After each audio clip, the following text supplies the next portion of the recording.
uma história acerca de um problema pessoal dela, mas na verdade aquilo é uma encenação acerca do problema entre Davi e Absalão.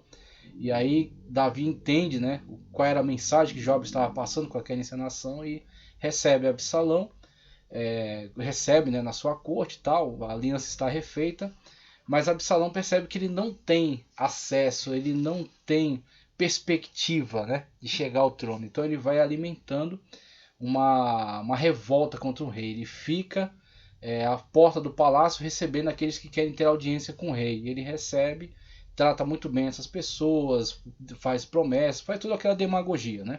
Promete que se ele fosse o rei, ele atenderia a causa delas e tal. Então faz toda aquela demagogia para ganhar o coração do povo para si, pensando já numa revolta.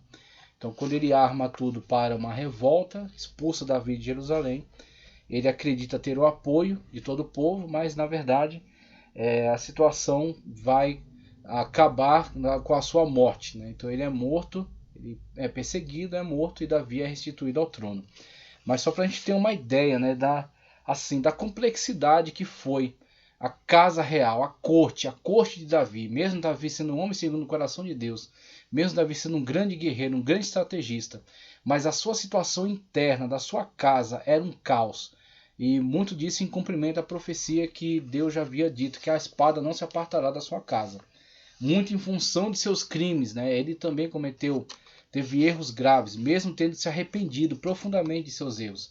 Mas ele colheu as consequências de seus erros. Então a situação de Urias, né, que ele enganou, que ele matou, ele planejou, né, para que fosse morto na frente de batalha, de Batseba, né, e depois tudo isso veio como consequência de um transtorno, tá certo? Um caos que acabou se desenvolvendo dentro de sua própria família. Então você tem aí esses filhos que estão lutando pelo poder, né? Absalão primeiro, Adonias, um plano que estamos vendo aí, né, para tentar usurpar o poder, devido à percepção de fragilidade do seu pai. O pai está velho, não toma uma decisão em relação ao sucessor, então ele tenta se aproveitar.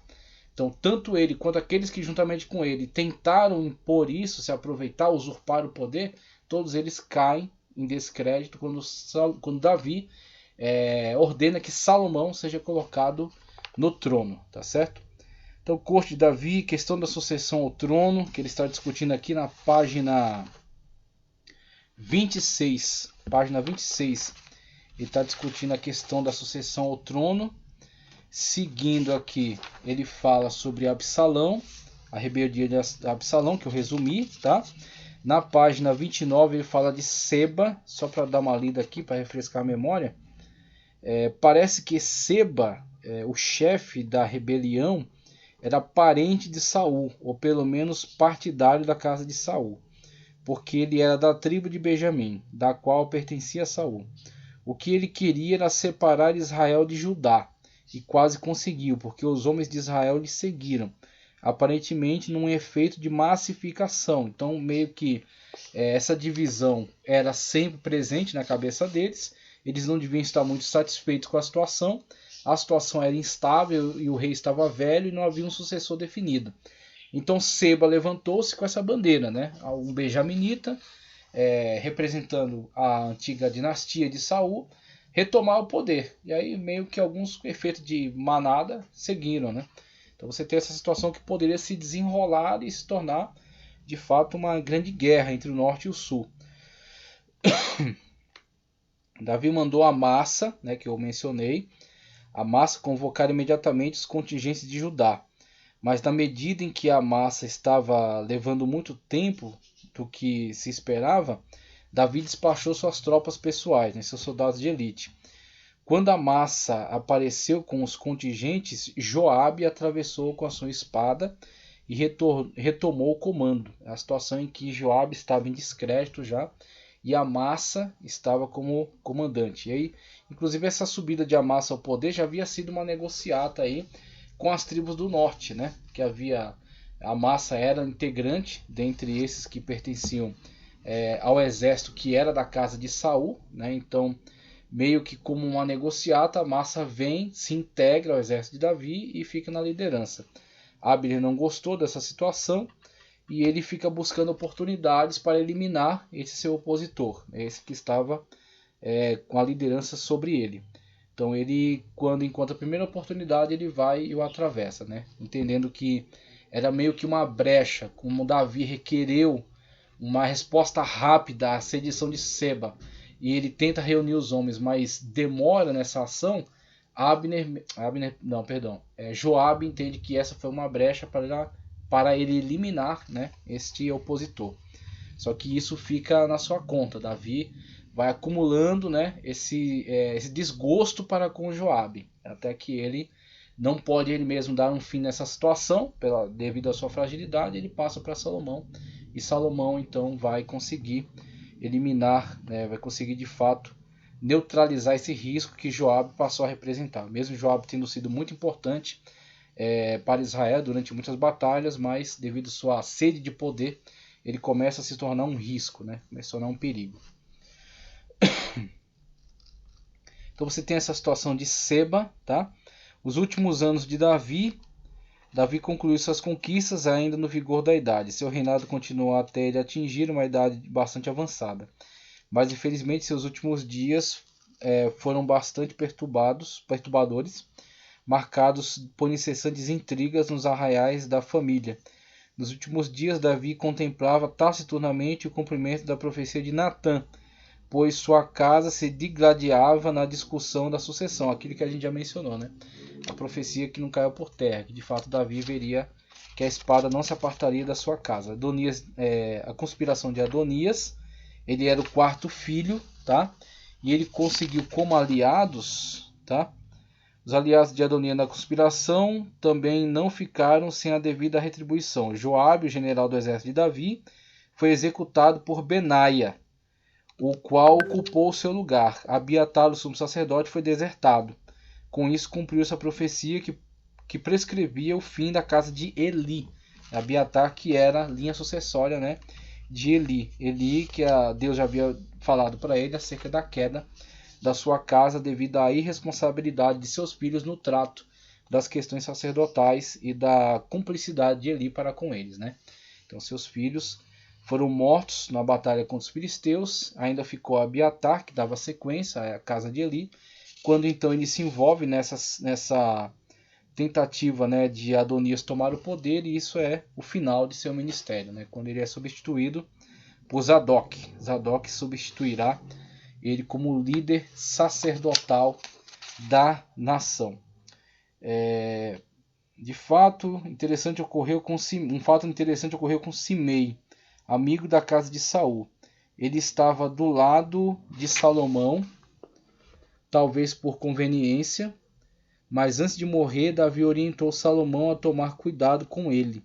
Salomão lhe ordenou que andasse direito, cumprindo suas determinações, mas ele não vigiou, e à procura de 2 escravos fujões, ele descumpriu as determinações de Salomão, atraindo assim para si a pena de morte. Então ele foi determinado que ele ficasse circunscrito, tá certo, a Jerusalém, e ele, a pretexto de perseguir 2 escravos que haviam fugido, ele sai das fronteiras, e isso é pretexto suficiente para que ele fosse eliminado. Então você tem essas situações que são quadros, né, que nos apresentam qual foi os tumultos da época da sucessão, a primeira sucessão dinástica de fato, que é de Davi para Salomão, e Salomão assumindo como rei sobre todo Israel, tá certo?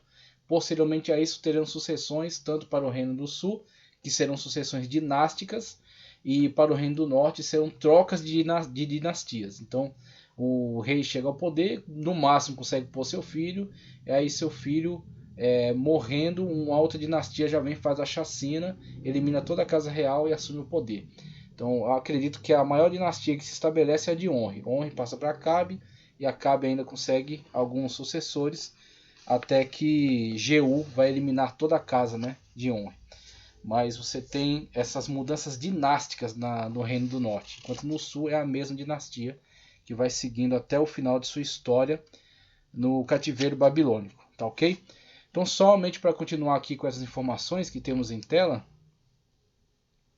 sucessor Adonias, filho de Agite. Então, Adonias, né, que era desse grupo, né, desses filhos da Agite, todos eles filhos de Davi, mas eles meio que têm facções entre si, né? Acreditava que seria o sucessor, e junto com Joabe e Abiatar, sacerdote, articulavam para assumir o reinado, aproveitando-se da fragilidade de Davi, que já estava velho, já estava cansado. E essa ambiguidade, né? Uma vez que não havia sido indicado claramente, diretamente, quem seria o sucessor.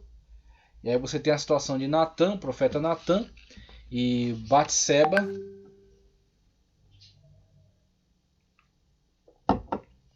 Natã e Batseba vão até o rei Davi. Davi, após a conversa, designa Salomão como o novo rei. Davi diz: não, o sucessor é Salomão. Salomão que vai subir ao trono régio. Adonias recebe a informação da proclamação de Salomão como rei e se agarra aos chifres do altar. Tem essa situação triste em que Adonias, tentando fugir da sentença, ele se agarra aos chifres do altar para não ser morto ali. O reino de Salomão. Com o estabelecimento de Salomão no trono, Davi conseguiu o que foi pretendido, mas não alcançado por seu antecessor: estabelecer uma linha dinástica. Mas a subida de seu filho ao poder deu-se em um tempo de grande turbulência, por vários fatores que acometeram conjuntamente e quase impediram a ascensão de Salomão ao poder. Então você tem aí esse quadro que apresenta Davi, tá certo? O rei, que está velho e vai passando os dias, ele não se posiciona em relação a quem será o seu sucessor, e aproveitando desse enfraquecimento, dessa ambiguidade, você tem a sedição de Seba, combatida, tá certo? Primeiro Amassa, que acaba sendo morto, né, por Joabe, mas Joabe consegue eliminar essa sedição. Então permanece ali a casa de Davi como o rei sobre todo Israel. Mas agora dentro da própria casa de Davi está acontecendo outras movimentações também. Então você tem Adonias, tá certo? Adonias ou Salomão, quem será o rei? Então Adonias levanta-se, autoproclama-se rei, independentemente da decisão de Davi. Ele se autoproclama rei, tendo como apoio o general de Davi, tá certo? Chefe militar de Davi, Abiatar, o sacerdote na época, né, da monarquia davídica, e Simei ainda, tá certo? Aí Simei depois vai apoiar Salomão, por conveniência, com certeza. Mas você tem aí esses que estão fortalecendo o partido de Adonias. Só que aí Natã, percebendo toda essa movimentação, ele fala com Batseba, tá certo? Ele fortalece, né? Ele apoia Batseba para que de fato chegue até o rei. Então Batseba vai a Salomão, fala acerca dessa situação em que o rei já havia meio que se comprometido a fazer de Salomão o seu sucessor. Salomão já estava sendo preparado para isso, para ser o seu sucessor. E Natã entra então com essa informação de que Adonias está tentando se apoderar do trono, está tentando tomar o poder. Na mente de Davi já vem o caso de Absalão, que conseguiu de fato se levantar e até o expulsar do palácio. E ainda comete uma coisa abjeta, que é ter relações sexuais com as suas concubinas, meio que uma forma de humilhar, né, tá certo? O rei, de destruir o seu nome, destruir sua autoridade e se firmar, mesmo de uma forma bárbara, né, se firmar como sucessor dele junto ao povo, a mentalidade do povo, né? Então Davi já busca na sua mente toda aquela situação de Absalão, né, todo aquele transtorno de Absalão. Então Davi de fato movimenta-se para proclamar Salomão como o rei, como seu sucessor. Então Natã, o profeta, Benaia, tá certo? O chefe militar, que agora vai cumprir uma sentença sobre Joabe, matando Joabe, tá certo? De fato eliminando, tirando esse risco, né, para a casa real de Davi e a sucessão com Salomão. Zadok, em substituição a Abiatar, que havia apoiado aquele rei que estava tentando tomar o lugar, né, de seu pai, tentando se apoderar do trono, sem ter sido eleito para isso. Então Zadok no lugar de Abiatar, e Batseba, né, a mãe de Salomão, que junto a Davi consegue articular toda essa situação para que seu filho seja então proclamado rei sobre todo Israel. Então você tem a sucessão aí de Davi para Salomão dentro desse contexto bastante conturbado.